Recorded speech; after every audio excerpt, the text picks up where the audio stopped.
Voici comment les riches parviennent à nous maintenir dans la pauvreté.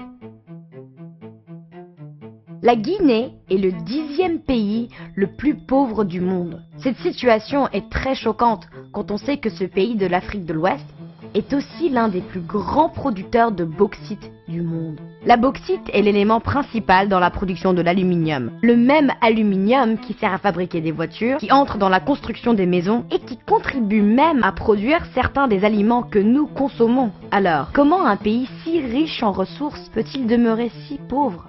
Pendant les 50 dernières années, l'équivalent de plus de 400 milliards de dollars d'aluminium ont été produits à partir de la bauxite extraite de la seule mine de la CBG, la Compagnie des bauxites de Guinée. Une plainte juridique récente révèle que la part de cette richesse réservée à la Guinée a été tragiquement limitée à 1,2%. Du fait que Alcoa, la société qui gère les opérations de la CBG, refuse obstinément de laisser aux Guinéens leur part des profits de cette exploitation minière. À titre d'exemple, bien que le gouvernement guinéen ait officiellement désigné Nanko Shipping, une société guinéenne à transporter 50% de sa bauxite, Alcoa refuse d'honorer cette partie de l'accord. Pendant ce temps, la même Alcoa continue d'assurer le transport de cette part guinéenne et récolte ainsi les bénéfices financiers qui en découlent, privant le pays d'une énorme bouffée d'oxygène économique. Et pourtant, en Guinée aujourd'hui, plus de 55% de la population vit en dessous du seuil de pauvreté. Seul un ménage sur 5 a accès à l'électricité.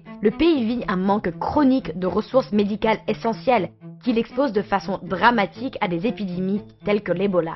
Et que dire de la mortalité infantile avec un taux douloureusement élevé pour le XXIe siècle ? Parce que seulement 37% des enfants sont vaccinés. C'est le comble que ce soit ce même pays qui soit aussi l'un des plus grands producteurs au monde d'un métal que nous utilisons tous de façon quotidienne.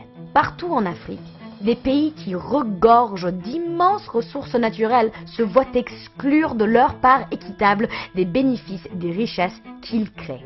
Selon les dernières statistiques, au cours des 30 dernières années, le continent a été lésé de plus de 1000 milliards de dollars. Aujourd'hui, certaine de la justesse de son combat et souhaitant rendre aux Guinéens ce qui leur appartient de droit, Nanko Shipping a entrepris une action en justice contre Alcoa. Soulignons leur refus d'honorer les termes contractuels qui lient la multinationale à la Guinée. Selon l'agence de presse Reuters, en cas de victoire, l'action de Nanko marquerait un pas en avant pour les pays africains visant à prendre de la main des multinationales le contrôle de leurs ressources naturelles. D'où le présent appel pour fermement soutenir notre action désintéressée. Signez la pétition adressée à Alcoa sur le site www.howtherichkeepusporecom.